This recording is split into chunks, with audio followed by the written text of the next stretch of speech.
پوسکنده و صریح میگویم انقلاب اسلامی ما با روند و مناسبات اقتصادی موجود در جامعه ما در معرض خطر و آسیب قطعی است. چرا؟ برای اینکه در این بعدش اسلامی نشده است.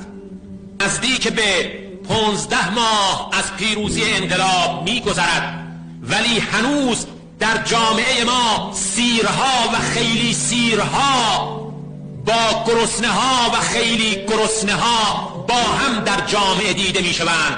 تا وقتی چنین است جامعه ما اسلامی نیست. بگید الله اکبر، الله اکبر، الله اکبر.